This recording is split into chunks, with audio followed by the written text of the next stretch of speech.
Hello friends, welcome back to my channel. Welcome to my channel if you are new here. I am Martina Lily and today we're going to do another this or that video. So I've done a few of these videos on my channel before. I will have the playlist linked in the description box down below for you guys in case you want to check them out. So yeah, we have some more goodies to compare. Pick this one, pick that one. Hopefully that sounds interesting to you guys. If it does, go ahead and do the YouTubey things like subscribe, hit that notification bell, and let's get into it. All right, you guys are zoomed in nice and close, 4K, no filters, and everything I use on my face today will be linked in the description box down below.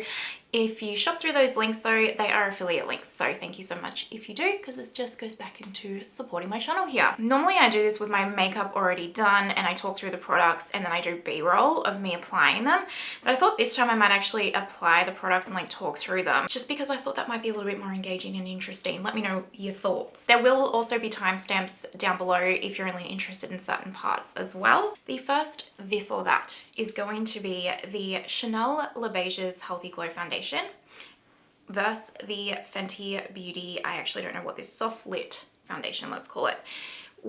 I tried this one actually before I tried this one, and I got to admit, when I tried this I was like, ooh, these are same but different. So they're not exactly the same as each other, but I can see the vibes between the two. I'll put like a little slide as well, just giving you the details of the Chanel and the details of the Fenty Beauty, so you can like pause it and kind of take a screenshot or have a look through of those details instead of me talking them through, and then I will talk through the application process of these kind of foundations, if you will.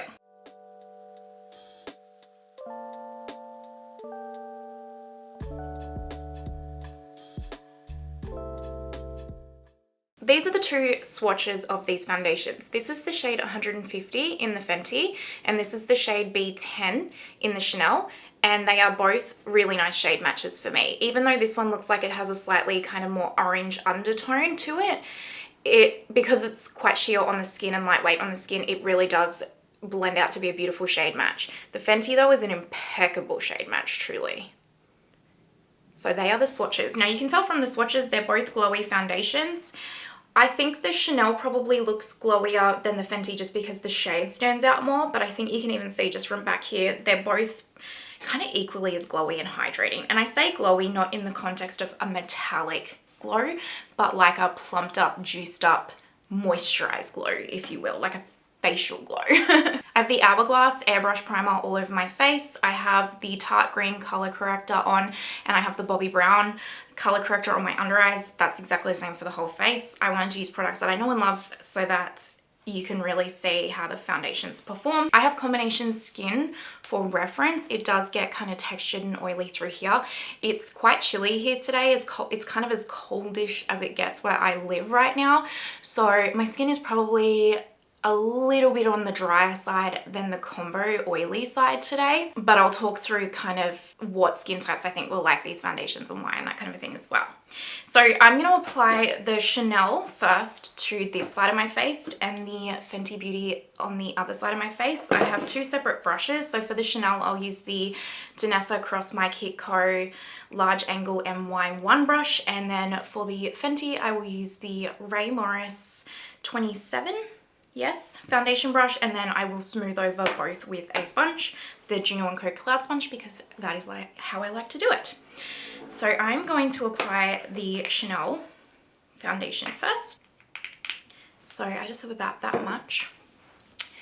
Now I already have a full review of the Chanel foundation on my channel, and I have kind of a get ready with me using the Fenty and a couple of there is a couple of looks where I've used the Fenty, and at that time I didn't really know how I felt about it, but now I do. But let's start with the Chanel. If you caught my review of the Chanel, you know I absolutely love and adore this foundation. It is beautiful. It's so impeccable. It's incredibly thin and lightweight on the skin. You cannot feel it. It's a light coverage. You can kind of build it up to be a light medium coverage, but not much more than that. So if you want to, you would need to strategically spot conceal, that kind of a thing if you want it. I personally find it to be a beautiful level of coverage on the skin, especially once I kind of add powder and all that. It's like quite perfected. So this is the Chanel with no Fenty on the other side yet. See how you can tell it's quite a nice shade match. You can see this kind of subtle glow here, but it's just very, very thin on the skin. Like you can honestly, it doesn't feel like you're wearing foundation at all. It has a little tack, but it kind of does dry down in a really nice way as well. Not completely and not in a matte way, but it just doesn't feel slippery on the skin, if you will. Now I'm going to take the Fenty on the other side with my Ray Morris and apply this. So I have been testing, I really need to, let me start that again, apologies. I had to really test the Fenty foundation a few different ways, and I think my first error with this one was testing it with new products at the beginning and not like my tried and true staples. So I've now done that, and I do have my thoughts on this particular foundation. Now, this one is quite thin on the skin as well. It's a little bit thicker, and I say that it sounds like a bad thing, but like it is a little bit thicker than the Chanel, but not thick or heavy on the skin at all. It's still very lightweight. This one does have more coverage to it that you can build up to be quite a solid medium coverage. I personally wouldn't build it up much more than that. And I would also recommend just more so strategically building it up in areas rather than all over the face, just because I did find that the more I put on this foundation, the cakier it did get on my skin type. Just keep in mind also, all very much my own opinion. I am not a makeup artist. I am just a makeup lover sharing my thoughts with you guys. Take it with a grain of salt, please, truly. But yeah, I found like if I built this up too much, especially in this area on my face, that it did get a little bit cakey. And especially in this area as well, it would settle in my fine lines or my smile lines. So I do like to keep this Fenty one at quite a lighter coverage and use other products to spot, conceal, or build up coverage where I might need it. So Chanel and Fenty.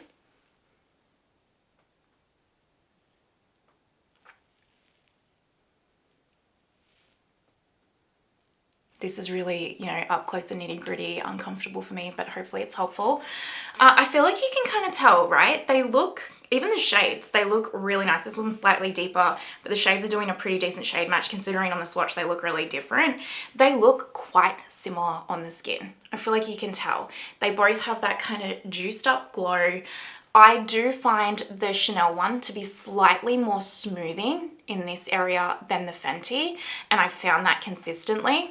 The other thing, and I think this is the biggest difference for me between these two foundations, is the way that they wear throughout the day. I find that the Chanel foundation just wears beautifully throughout the day. I wouldn't say it's the longest wearing foundation in the world. I've got longer wearing ones. But in terms of, say, like an 8-hour, 9-hour work day, because it is so light on the skin, even if it starts to kind of wear away because maybe you've been touching your face or something like I do, bad habit, it wears away so beautifully and naturally because it's so thin on the skin, so it's not like an awkward wear away or anything. I also do not find the Chanel foundation to settle in fine lines at all. It just kind of makes the skin look really healthy as the day goes on. It's quite a nice wear away. Whereas with the Fenty Beauty, I don't find it to wear away as beautifully. I do find the Fenty Beauty on my skin type to settle in my fine lines. I really need to like really heavily set my face with powder to kind of get it to not do it drastically. The wear away is quite lovely. I think the Fenty probably wears slightly longer than the Chanel, but not by much. Like I said, you can build the Fenty up to be a little bit more coverage than the Chanel, but the Fenty feels like you're wearing foundation on the skin, whereas the Chanel really feels like you're kind of wearing absolutely nothing. This one, the Chanel dries down like a little bit more to the touch than the Fenty. Not drastically though, just a small amount. So overall, the foundations are actually quite similar to each other. My personal favorite out of the two by far though is the Chanel, just because of the way that it doesn't settle in my fine lines. It does smooth this texture bit just a little bit more than the Fenty, and it just wears away and wears so naturally and impeccably throughout the day. Whereas I do feel like the Fenty Beauty foundation, as the day warms up or as my skin warms up, it actually looks like more and more I'm wearing foundation on the skin than the Chanel, especially with it settling in those fine lines. That's my personal favorite. However, I think like if you have dry skin, I don't think you can really go wrong with either of these foundations. And I am totally understanding that price point will probably really heavily come into play with that as well, because the Chanel is going to be more expensive. So if you have really dry skin or even normal skin, I don't think it's going to be much of a difference. I think you'll really enjoy both. Maybe if you have a lot of fine lines and you do find your makeup settles into fine lines, then I'd probably really recommend leaning towards more the Chanel in that sense. If you have combination skin and you like that kind of plumped up, juiced up glow, you will still need to use a mattifying primer through the T-zone or all over. Like I really do like to use my Hourglass one with these foundations because it keeps them really nice and like keeps the oils really nice at bay, especially like the Danessa Myricks Yummy Glowing Skin Balm, for example, through the T-zone will really keep those oils at bay for me while allowing all the areas in my face that I want to like look juiced up and glowy to do that. If you have oily skin, I would say tread carefully. I don't know how well you would like these foundations personally, unless you really use a heavy mattifying primer and you do like that extra glow. I just think, again, not a makeup artist, so please take it with a grain of salt, but from feedback and all that kind of stuff, I do think if you have oily skin, it's gonna probably eat up these foundations a lot more, especially the Fenty like to settle in the fine lines a lot. When I wasn't using like a proper, like say my glass skin from Face Atelier powder, my Laura Mercier Ultra Blur powder, for example, with the Fenty, if I use anything more hydrating than those two kind of powders, it just moved around a little bit too much and really settled in those fine lines and the oils really came through. So that is my this or that between the Fenty and the Chanel. Personally for me, the winner is this Chanel. However, there may be reasons why you like the Fenty as well. And also keep in mind, sometimes I find the reasons why I like something or don't like something might be the reason why you don't like something versus you do like something as well. So yeah, keep that in mind. Now I'm going to go and do concealer. I'm mixing my Kylie and Pat McGrath Labs concealers today. I'm going to do that off camera and then we will come back and I'm going to compare some cream bronzers. Concealer is on. I actually think they mixed well together, but that's how we're looking still. I have not set with powder yet. All right, cream bronzers. I thought we would compare the SaieSun Melt Cream Bronzer with their new, what is this called? Apologies Dew Bronze. So this is their original cream bronzer that they first came out with. This is their next one after kind of like the Dew blushes, sorry.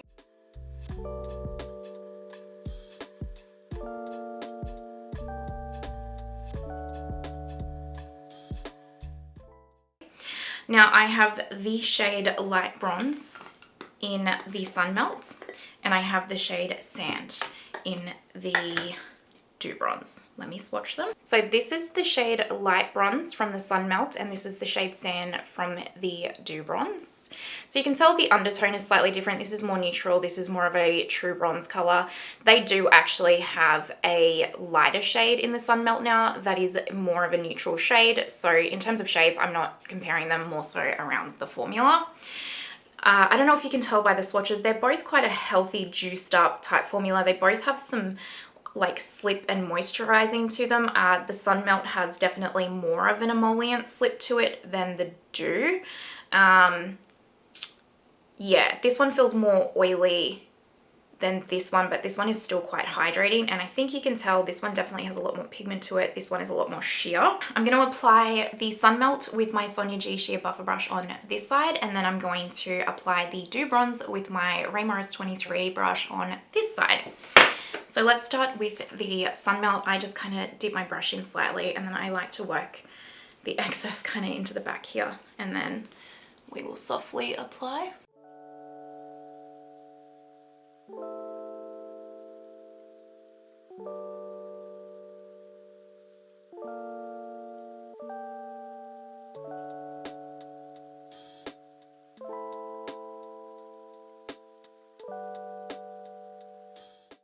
So that is the Sun Melt applied. Again, you can see it's still got that kind of healthy, juiced up, nice facial glow to it, if you will. Quite a lovely shade, very sheer on the skin. You absolutely can build that up a lot more. I'm not going to. I always have a tendency to over bronze, so I like to go less is more for me. But you can build this up more, but it looks quite pretty. So that is that on that side. Now with the Dew Bronze, you kind of get the doe foot applicator with this one, and I just kind of like to actually draw this particular product on. Less is more with this product. really don't need a lot. Let me go ahead and blend this out.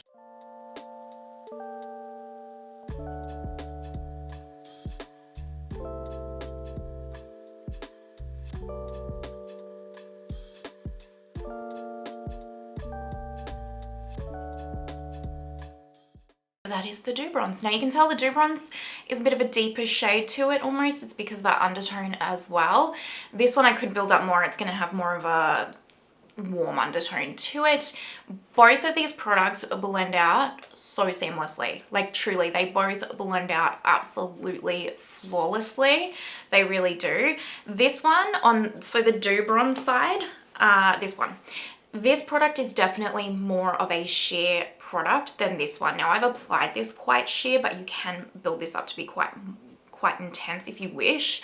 This one though, it really does have that, it's like think like, you know, the Glossier bronzer paint, the new Makeup by Mario kind of cream bronzer serum that he's released. That's the vibe of this. It's a very like natural, soft cream bronzer. So if you're someone that really likes that no makeup look, or a really soft and natural makeup look, or maybe even just a little bit nervous about applying a cream bronzer, this one's kind of going to be a bit foolproof for you, because it really does blend out so seamlessly, but also so, I guess, softly and quite sheer-like. Like you can use even less product than what I've used and you'll get an even softer effect on the skin, or sheer effect on the skin.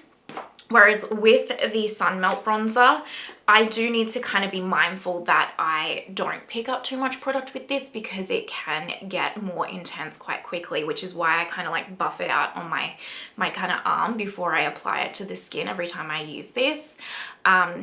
This one will dry down to more of a kind of like softish natural finish. This one, the Dew Bronzer, is more sticky on the skin, whereas even though this is quite emollient, when you swatch it, it dries down a little bit more. Not completely all the way dry down, but it definitely dries down more on the skin than this side. To be honest with you, I do really enjoy both of these products, and I would say pick the product based off of your preferences in terms of, do you want something that is a little bit more pigmented, or you can really tailor that pigmentation, and you personally maybe like the cream formula on the skin and you want something to dry down a little bit more, or do you want something quite sheer and natural on the skin, in which case, and something that kind of still stays quite a little bit more tacky, if you will, then this one's probably going to be the better option for you. Maybe you also like this application better. I think either or is a great option, to be honest with you. I like having both. If I had to pick, I'd probably pick, if I had to pick, I actually think I would pick the Sun Melt Bronzer, if I'm honest with you. If I redid it, I would pick up the lighter shade that has a more neutral undertone than this one, just because of my skin tone.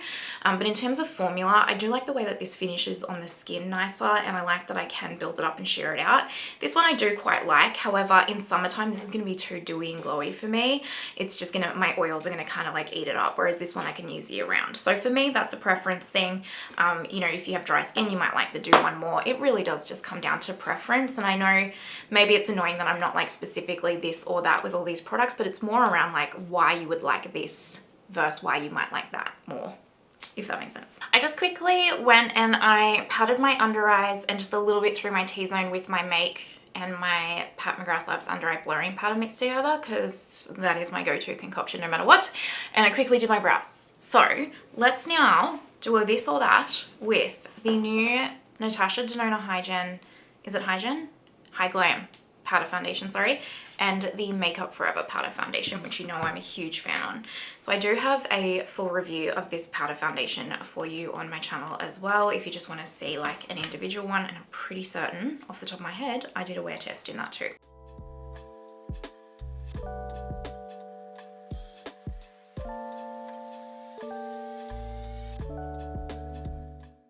I have one shade in the Natasha Denona, and I have two shades in the Makeup Forever. So this is the Natasha Denona, and it is in the shade 0N. This one is 1N6 in the Makeup Forever, and this is 1N0 in the Makeup Forever. And if you can't tell, I intensely love especially my 1N6 in the Makeup Forever. I use it all of the time, every single time I do my makeup. Even if I don't show it on camera, I've used it in some way, shape or form. Quite often what I will use this powder foundation for is either spot concealing, because I find this for me to spot conceal much better than a concealer. And I also like to use this as like a finishing powder through my T-zone at the very end of doing a look.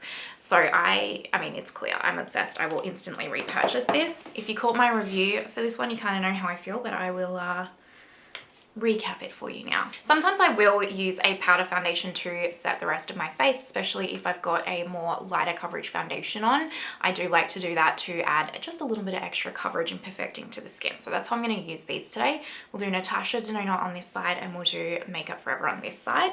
Now this one's going to be a little bit too light, so I may need to actually mix just a touch of these two together, the lighter shade and the deep shade, but we'll get to that. So I'm going to use the Hourglass Veil powder brush for the Natasha Denona on this side, and I just like to kind of stamp it in. Just add just a little bit around here. So that is it set. For the Makeup Forever, I'm going to use a BK104, and I'll just mix a touch of the 1N0 in with this just to kind of make it even a little bit with the Natasha Denona shade. And then what I actually usually like to do with the Makeup Forever is I get the sponge. This is just the 1N06 shade, and I pick some of the powder up and then I will just tap it in to see that breakout right there to add a little coverage. And I just find for me, that works a peach. And then I'll show you on this side with the Natasha Denona. So again, I've just got this Natasha Denona sponge and I'll pick up some more. And I'll just tap it a little bit into where I have some imperfections here, just so you guys can see. So Natasha, Makeup Forever. Now, I personally have a very distinct winner in the Makeup Forever powder foundation. I don't super love this for my skin, and I'm going to tell you why you might like this one over this one. So the reasons why I don't like this one is because this is a more hydrating powder foundation, and for me and my skin, it just doesn't work that well. I found with the wear test, it wore away so quickly and just kind of wore away in weird places. It really got oily throughout the day for my T-zone. It got textured, it made like it settled in fine lines. It really didn't wear super well. And even using this as a setting powder or a finishing powder, it's just too hydrating for me. It doesn't smooth and blur like the Makeup Forever one does for me, and it just doesn't wear beautifully like the Makeup Forever one does for me. I think if you have dry skin though, and you're looking for a more hydrating powder foundation, this is probably worth a look in for you, because I guess like a lot of complaints for dry skin and powder is they don't really go well together quite often. Whereas because this is such a hydrating powder foundation, you might find that this actually works really well for your dry skin in particular. So that might be the reason why you might actually choose this one. For me though, this Makeup Forever HD Skin Matte Velvet Powder is purely a holy grail in my collection. It really is. I find it to be, if I want to use it as a powder foundation, it definitely has more coverage than the Natasha Denona. The Natasha Denona I find to be about a medium coverage. This one is like full coverage. It'll, like if you use this sponge and apply it, it'll just like blank your face out quite lovely. And it wears really quite nicely for a powder foundation. It doesn't settle in fine lines. It really doesn't get oily throughout the day or anything, just a little bit depending on how oily I am at that time or the weather. And it just kind of, it doesn't wear away awkwardly. The wear time is quite well. As a setting powder foundation, like that style, how I use it, it wears absolutely beautifully. It adds like this gorgeous level of extra coverage that I'm looking for if I'm using a powder foundation as a setting powder that day, but also like blurring. I do like my skin to kind of be as blurred as possible as it can get, whether or not it does do that like on camera to your opinion, I don't know, but in mine it does. And as like a setting powder, it does really kind of set the face really well and extend the wear time for what I'm looking for. I just find overall this one is just a much better powder foundation personally. I really do. I like to use this one for spot concealing, like I said, as well, and it holds up so well throughout the day. I just don't find the Natasha Denona one to personally really hold up to my skin very well. It doesn't extend the wear time of my makeup. It doesn't like smooth and blur how I like it, at least for a longer period of time. It settles in fine lines, that kind of a thing. So for me, there is a distinct winner, and it is the Makeup Forever. However, I do think if you have dry skin or you are looking for a more hydrating type powder, then the Natasha Denona might be for you. Now for the battle of the bronzers. We are going to compare the new Chanel Le Beiges Healthy Glow powder, is what it's called, with the Giorgio Armani Luminous Silk Bronzer. I know that this is got a couple of other products in it mixed in, but they're both really quite large and they're both really quite warm tone bronzers, so I thought that they would work quite well. I have a full review of this one on my channel as well, and I think I have this one in like a speed reviews, and I've got it in quite a few videos as well.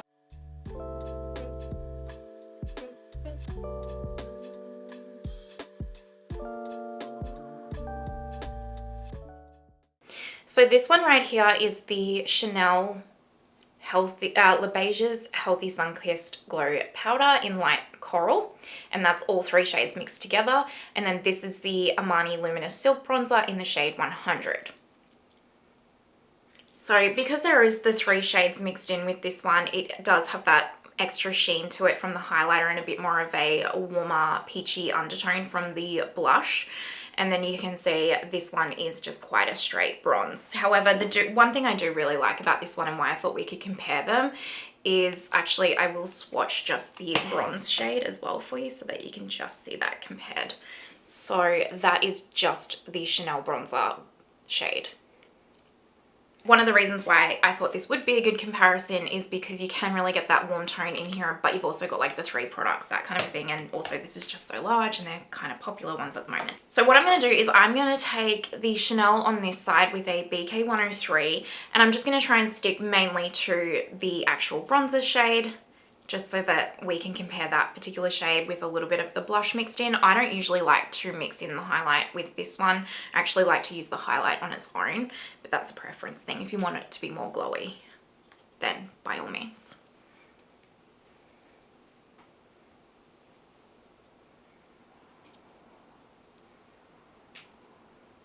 Now the Chanel one is actually surprisingly a lot more pigmented than you think, and has a better shade range than you think, considering Chanel. I will say that. So that is the Chanel. As you can see, it's quite lovely. That doesn't have any of the highlighter mixed into it, but it's still quite a nice, almost satin type sheen, if you will, but more of a natural satin. Definitely warm tone. Kind of looks like that vacation glow. I could build this up to be a lot more pigmented if I wanted to. I don't need to, but I could if I wanted to. And it's very blurring and smooth on the skin, I personally think. Now let's take the Armani one in the shade 100. I'm going to take it with my Pat McGrath Labs bronzer brush. Again, Armani is also more pigmented than you would assume.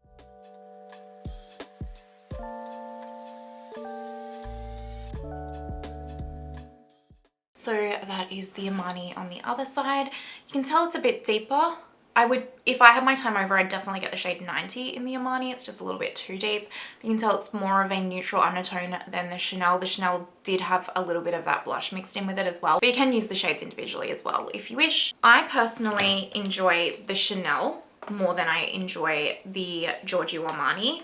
I think the Giorgio Armani is quite lovely. It does have a bit of a gold fleck to it, at least on the overspray, and I can get, just depending, some little gold flecks on my skin, which I don't love from it. I also just, I don't know, I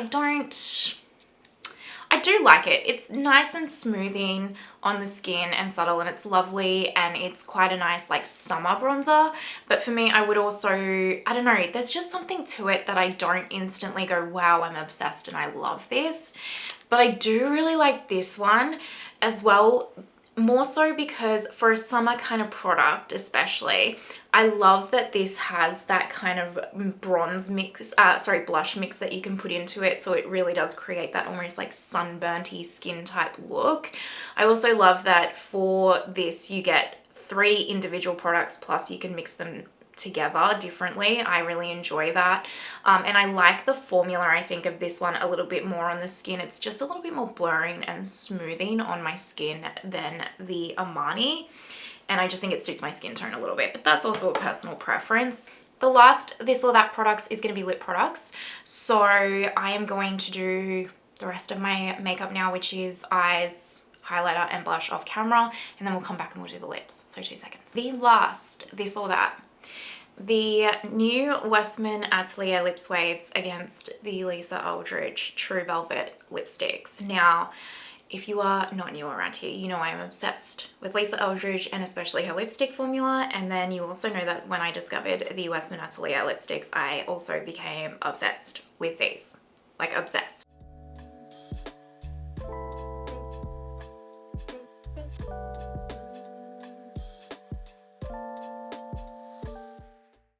So I thought we would kind of compare them. Now, I have a few different shades, but I just kind of picked the 2 shades or the shades that I feel like are closest to each other so that it doesn't look too weird. Now, for the shades, I have PK from WESTMAN Atelier, and then I've got Fawn from Lisa Eldridge in True Velvet, and Sorcery from Lisa Eldridge in True Velvet.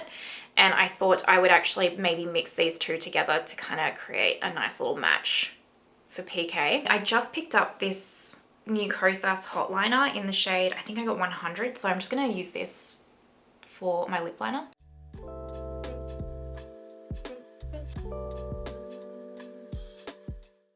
It's not too bad, it's quite a nice colour for my lips, I find. Okay, so I'm going to put WESTMAN Atelier PK on this side of my lips.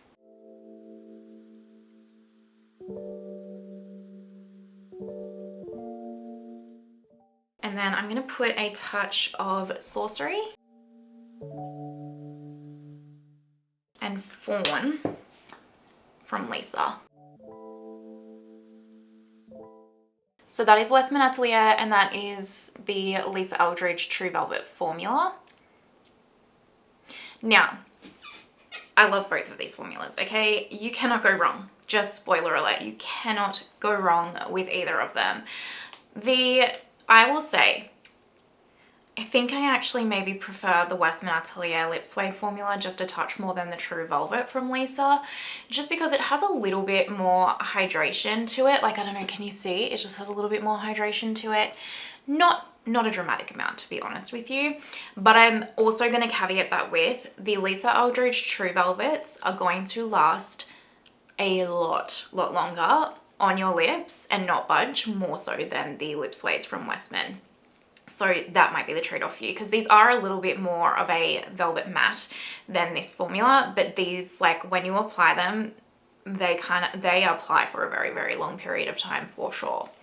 I honestly love both the formulas. I think both the packagings, like, I know a lot of people don't like this kind of packaging. I love this packaging from WESTMAN Atelier. It is absolutely stunning and perfection to me. I also love the Lisa Eldridge packaging. They both have like those magnetic lids. They both feel incredibly luxurious. I think it comes down to shade. Lisa has a far more expansive shade range than the WESTMAN Atelier lipsticks because these are brand new, whereas Lisa's been adding to her collection for quite some years now. I would love to see the shade range of this WESTMAN formula expanded, especially to include a lot more like nude brown colors. To be fair, I'd even love Lisa's shade range to be expanded with that as well. I mean, maybe it'll just come down to ease of picking up the WESTMAN Atelier might be a lot easier for you than say the Lisa Eldridge, because you can only get Lisa Eldridge from certain stockists at the moment. But I love them both. I really do. I do think though I like the WESTMAN just a little bit more. It's just a little bit more of a fuss-free formula because it does have that little bit more hydration to it. Whereas because the Lisa one is a little bit more matte and just a little they're both quite heavily pigmented, but the Lisa is definitely more pigmented. I could have built this color up in a lot more intensely than what I did. I can throw the WESTMAN on in a hurry and not really worry, whereas the Lisa I might need to focus a little bit more. Honestly, I am splitting hairs. You cannot go wrong with either of these. I love and adore them. I know that might not help you, but I just wanted to show you guys they are actually quite similar on the lips. They really are. and they're both impeccable formulas, and I would go with the shade personally. That's my two takes. All right, let me go do my hair and we'll zoom out and wrap this up. All right, my friends, finished look. What do we think? That is the this or that. Hopefully that was helpful in some way, shape or form, or just a little bit of makeup fun. Let me know your thoughts down below, and let me know if there are any other products that you want to see compared in a this or that style. I would love to know. And if you've made it this far, you know you're an absolute legend. Thank you so much. And an extra special shout out to my Lily Absolute Legends. I appreciate you guys. Thank you for supporting my channel as well as all of my other members. And I hope that you have the most amazing day wherever you are in the world, and I will see you next time. Bye.